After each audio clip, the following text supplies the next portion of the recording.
Bonjour, je suis Mahmoud Sissé, médecin généraliste au Centre d'expertise et de recherche en télémédecine et e-santé à Bamako. Toute âme goûtera à la mort, nous disent les musulmans. La mort, ce vêtement que tout le monde portera, nous apprend un adage africain. Alors, son investigation ne nous permettra-t-il pas d'en éviter d'autres? N'y a-t-il pas de décès dans votre CHU? Bien sûr que oui. Ok, donc quelles sont les principales causes de décès dans votre établissement? Attends, je vais voir dans mes anciens registres. Tiens, d'après ce que j'ai retrouvé, j'ai pu compter 108 décès l'année passée, dont 13 de palu grave, 5 de neuropalu, 12 d'HTA, 2 d'hypertension artérielle maligne, 13 d'arrêt cardio-respiratoire. Je pense aussi qu'il y a d'autres qui sont décédés de Covid, mais les informations sont dans un autre registre que je ne parviens pas à retrouver. Le reste, franchement, je ne sais pas. Ah bon? Comment gérez-vous donc les données de personnes décédées?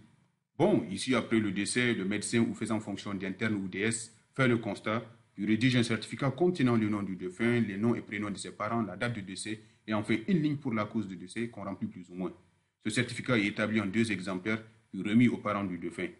Si c'est un patient suivi à l'hôpital, dans le registre, on va marquer devant son nom décédé ou le marquer sur son dossier. Enfin, lorsqu'on veut savoir le nombre de décès, on les compte tout simplement. Vous venez de constater avec moi que les données de personnes décédées rencontrent d'énormes difficultés.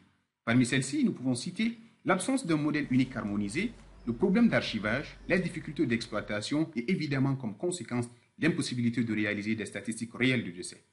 Ce sont pour toutes ces raisons que j'ai décidé de modéliser et implémenter un module de gestion des décès dans le système d'information du CHU Mère-Enfant de Luxembourg de Bamako.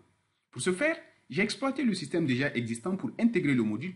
J'ai ainsi conçu un nouveau modèle de certificat conforme aux recommandations de l'OMS, ensuite procédé à la modélisation du module et décrit le processus de certification. Pour le développement, puisque le module va intégrer le système d'information existant, j'ai utilisé le même langage de développement que celui-ci qui est PHP et MySQL pour la base de données. À l'issue de ce travail, je suis parvenu à un applicatif qui, à partir d'un nom d'utilisateur et de mots de passe, permet d'éditer un certificat de décès. Une fois le volet administratif rempli, celui-ci est imprimé puis remis à la famille du défunt. Ensuite, on est redirigé vers le volet médical pour procéder à l'enchaînement morbide des causes de décès selon la CIM10.